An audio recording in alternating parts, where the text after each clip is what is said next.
Good evening everyone, Karen here from the rescue. We've noticed a few questions which are cropping up more than once about things like our criteria for rehoming, adoption procedures, how long it takes to rehabilitate and things like that. So I'm going to quickly chat you through everything and explain what we do and why we do it. Firstly, let me tell you a little bit about who we are and what we do. We're Until Every Dog Has a Home, and we're a small volunteer-run non-profit dog rescue. We are a little different to most other rescues because we only intake dogs with severe behavioural issues, and we specialise in working with dogs with aggressive tendencies and dogs with dog-on-human bite histories. There are very few rescues in the UK who can accept a dog who has previously bitten a human, and we're one of them. We offer rescue, rehabilitation and rehoming for these dogs, and for those who are too troubled and don't manage to complete rehab and pass the necessary assessments, we offer a lifetime sanctuary here with me. This means they live out life as part of our family here on my farm. There are a few reasons which can make us come to the decision that a dog can't be rehomed, and we're going to talk about them in a little bit. As I said, we are a small organisation and everything here is run by just two of us. There's myself, I'm the founder of the rescue and also the trainer for all the dogs. They all live with me here on my farm with my 13 dogs and my daughter and my cat. And my daughter helps me with the general day-to-day care of the dogs and also helps out on our store with fundraising events. I also run my own training business here in Aberdeenshire, doing one-to-one behavioural work with clients and their dogs. We also have the very fantastic Ross, who answers the majority of your messages on the Facebook page. He helps coordinate the rehoming and is involved in all the important decision making in regards to everything to do with the rescue. Ross is also a professional in the dog world, and he runs his very busy dog walking business down the road and is always incredibly busy with all the background things which keeps our rescue running. The dogs who come into the rescue all start out here with me on my farm. We have purpose-built standalone kennels for each of the dogs and a secure training and exercise area. Then of course we've got our big yards and permission to access the surrounding fields. Our kennels are all heated, they're secure, and they all have CCTV so that we can watch the dogs at all times. And we really do our very best to make sure the dogs feel a part of our family for as long as they're with us. They get to enjoy movie nights with us, either in my house or out in their kennels. They have daily walks and training. They take it in turns to come out for day trips with me and my daughter. They enjoy picnics and barbecues, and some nights they even enjoy our company while we sleep out with them. We do try and make their stay as fulfilling and as normal as possible. All the dogs which have come to us have done so because they require professional handling and rehabilitation.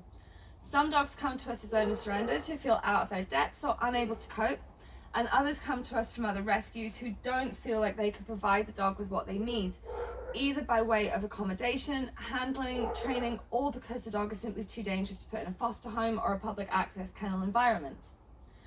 At the moment, we have 7 dogs here on the farm with us, and we will make videos with the individual dogs and go into much more detail at a later date, but I'll briefly give you a quick rundown of who we've got in at the moment. We've got Mila, who is dotting around, and she'll probably run into shot at some point, who is our newest intake, and I'm going to talk more about her in just a minute because a lot of you have been asking about her. And we've got 2 dogs here with us that are here with us for life, and they're our sanctuary dogs. They're Charlie and Daniel. Charlie's our handsome white staffy. He's quite a complicated case and our most difficult to handle and work with. He came to us from another rescue after he attacked their assessor on initial intake.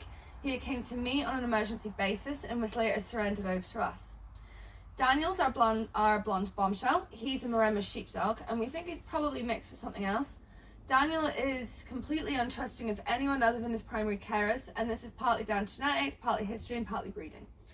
He was likely born as a street dog, and then he had not the best of times as a pup in a foreign rescue. He moved to another rescue, and then he was flown to the UK where he was adopted, and he was already displaying aggressive behaviours. These escalated in the home over a number of years and eventually came to a point where humans who loved him didn't feel safe anymore. Daniel doesn't like a home environment, and he's thrived as an outdoor living dog with his very own cosy kennel.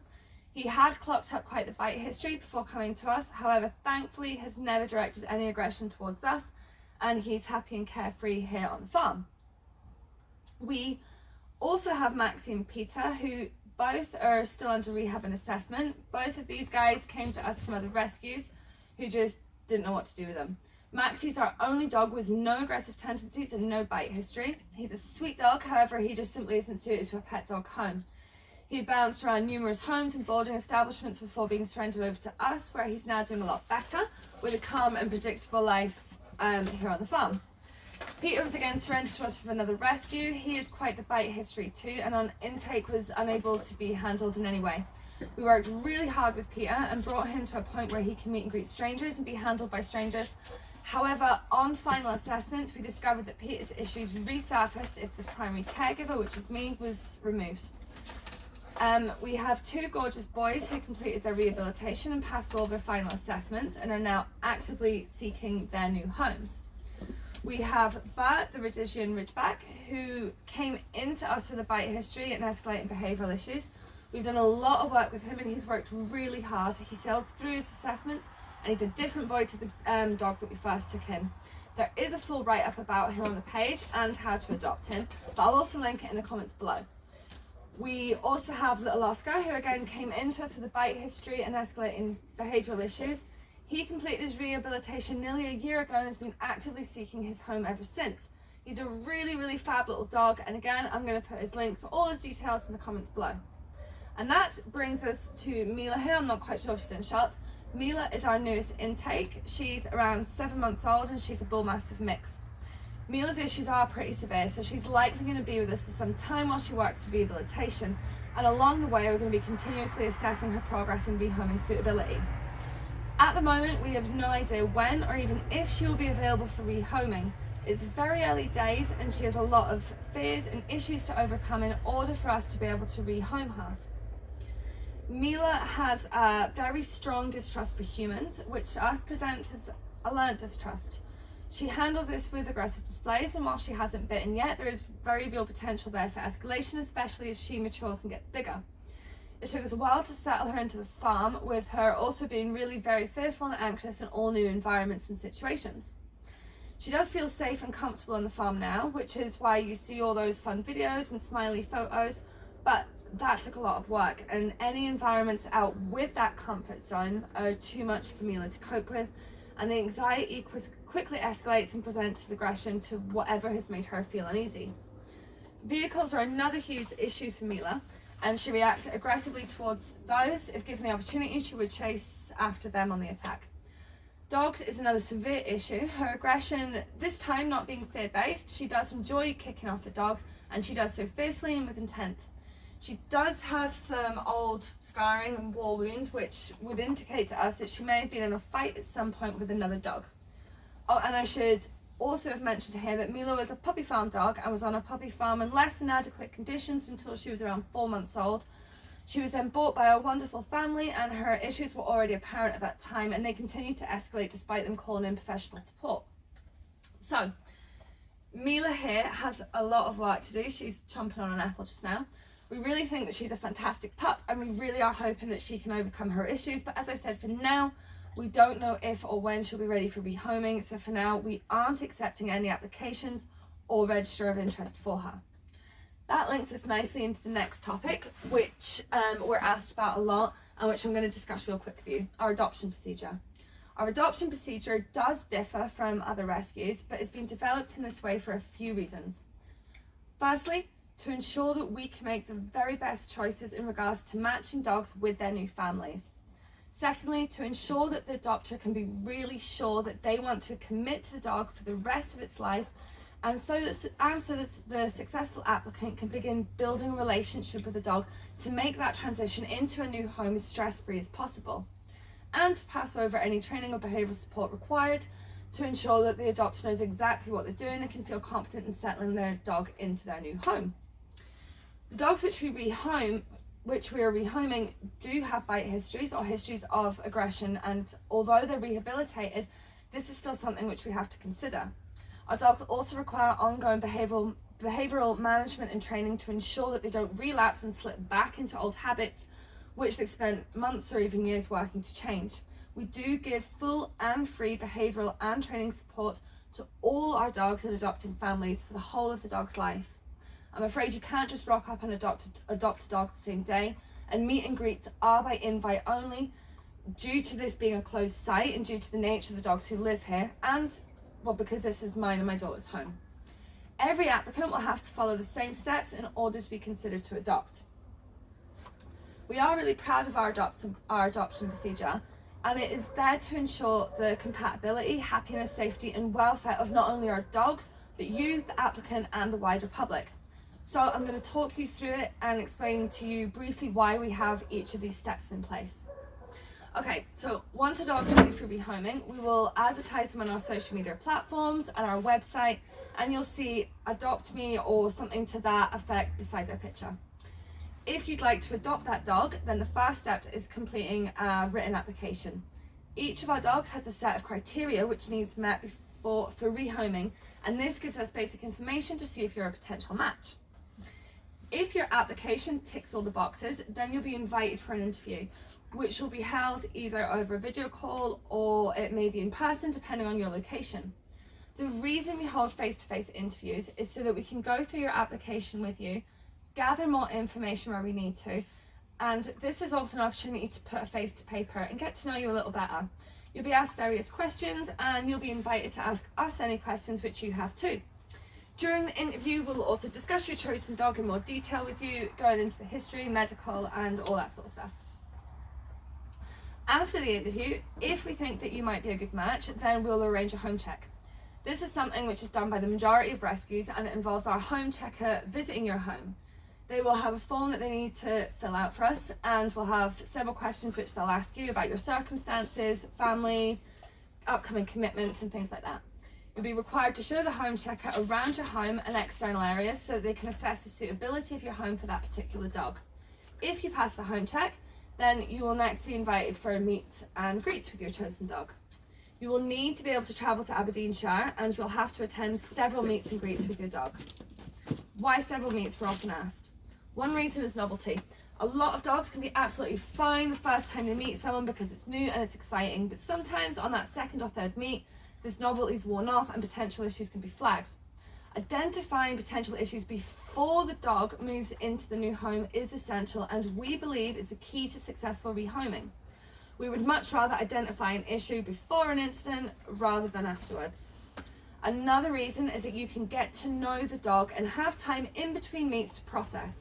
The problem with us humans is that our heart often overrules our head, and this leads us to make decisions which sometimes aren't too smart, which is why it's important for you to have time after meeting the dog to go away and have a proper think. We also have this step in place because it gives time for the dog and their new human to begin building a relationship. Our dogs have come from difficult pasts and have worked really hard to overcome their troubles.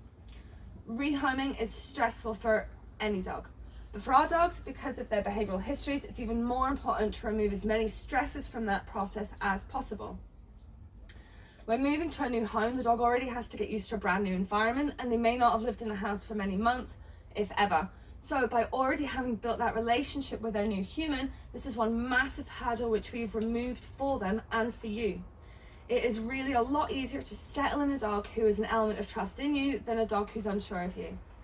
And lastly, if you're successful, then this time it gives us the opportunity to pass on any training or handling techniques, give you support in areas which you need so that you are fully prepared for your new arrival. The next step is the really exciting bit, the foster period. And this is where your chosen dog comes home with you.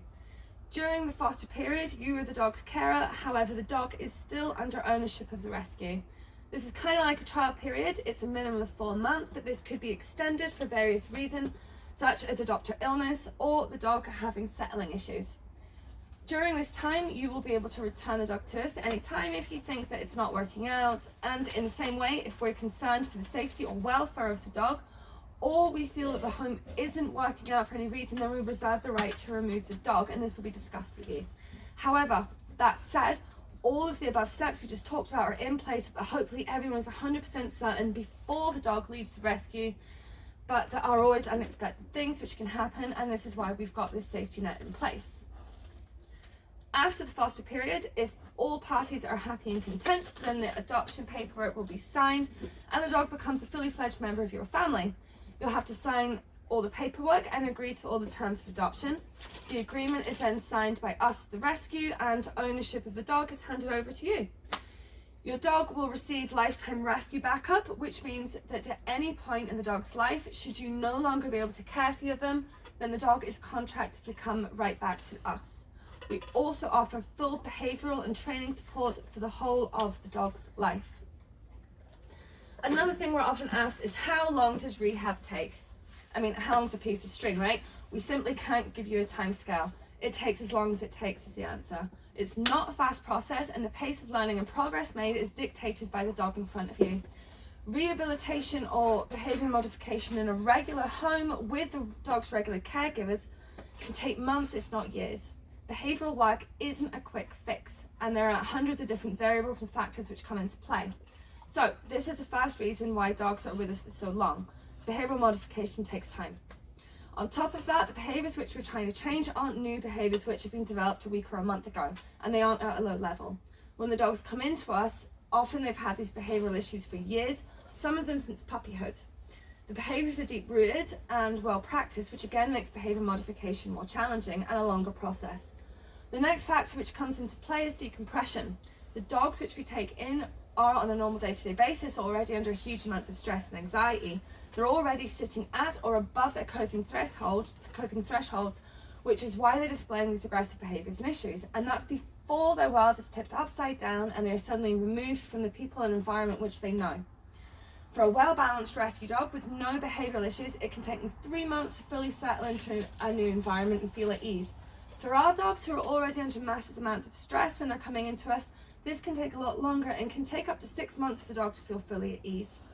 With our more difficult dogs like Charlie, for example, this took us the best part of a year to fully decompress him. Until decompression is complete, and decompression is the process of de-stressing the dog, then the dog isn't going to begin learning. Dogs, like humans, need to be in the correct frame of mind to learn and to process that learning, and under stress isn't that time.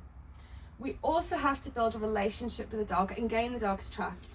Some of the dogs who come into us can't be handled right away. We can't leash them or put a collar on them, and weeks, sometimes months of work has to go into building the dog's confidence in themselves and us. Others, however, hop right out of the van and they bond immediately. It varies case by case, but this is another challenge we have to overcome before behaviour modification even begins.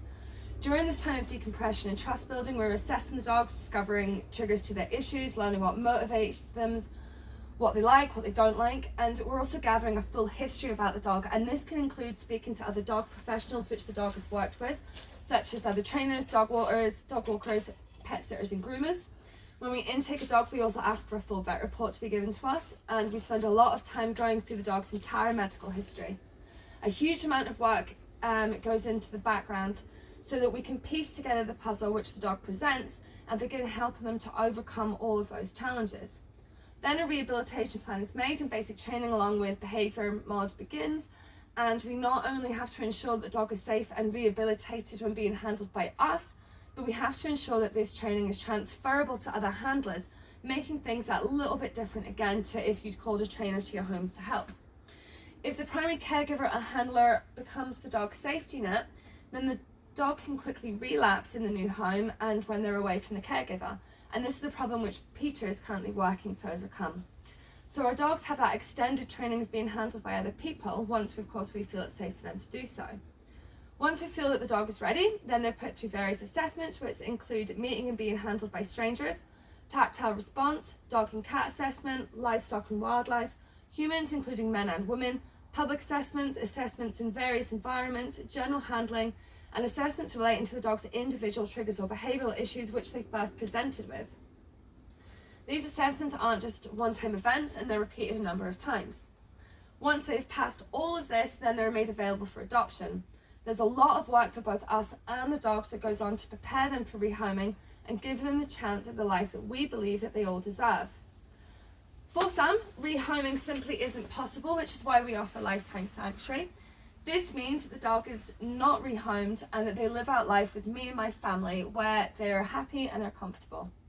There are a few reasons which may influence our decision not to rehome and instead give them sanctuary. The first and main reason is safety. Some dogs are simply too damaged and too troubled to safely place back into the general public, and this is usually due to the severity or unpredictability of their aggression or the intent behind it, or it may be due to the severity of the bites which they've previously dealt out. We may also give sanctuary space to a dog who's not suitable for a pet dog home due to their natural drive or due to long-term medical issues which we feel will escalate behaviour problems at a later date. Deciding that a dog isn't suitable for rehoming isn't something we take lightly, but if we do, it's for the best interest of the dog and the wider public. The very last thing I want to quickly talk to you about today, which we're asked about a lot, is our rehoming criteria, or the rules as some people like to refer to them as. These are determined based on the dog's prior history, the assessments which the dog has gone through with us, and our personal knowledge of the dog. We are lucky enough to know all the dogs on a personal level because they do live with us as part of our family for the duration of their time with us. Dogs who come into us with a bite history or a history of aggression towards humans cannot be placed in a home with children or a home with children who visit regularly. This is a safety issue, and to do otherwise would simply be negligent and irresponsible of us. So it's something which unfortunately we simply won't do. Other criteria which is set out, such as no dogs or cats, is because the dog has most likely failed assessment in this area. Or it may be the dog is happier and more comfortable as an only pet, which may have been determined through prior history, assessment, or both. Fence heights is something which we're often asked about, and again, this is dependent on the individual dog and their history. For example, due to Bart's history and his size, he would need a minimum of a 6-foot perimeter fence, whilst little Oscar and his little short legs would require a 4-foot minimum. This is something which would be discussed at your home check, along with considerations such as if the dog can squeeze through gaps or is a digger and things like that. If your home check is otherwise perfect, then we will advise on things like fencing and give you time to make adjustments if needed if you're successful in your application. Each of our dogs, and every dog, is an individual with an individual set of needs, wants and requirements in order for them to live their best lives. Unfortunately, not every dog is going to be suited to every home, which is exactly why we have the procedures that we have and why we are so thorough in gathering histories and in our assessments. Please remember though, if you aren't successful in rehoming one of our dogs, it doesn't mean that you aren't suitable for any dog, just not that dog in particular. And we are always happy to discuss these reasons with you. If we feel that you would be suitable for a different dog in our care, then we'll also discuss this with you. So I hope that has answered some of the questions that you have and given everyone more of an insight into what we do, how we operate, and why we have the procedures in place that we do.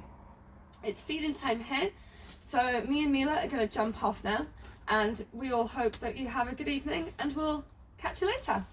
Bye bye.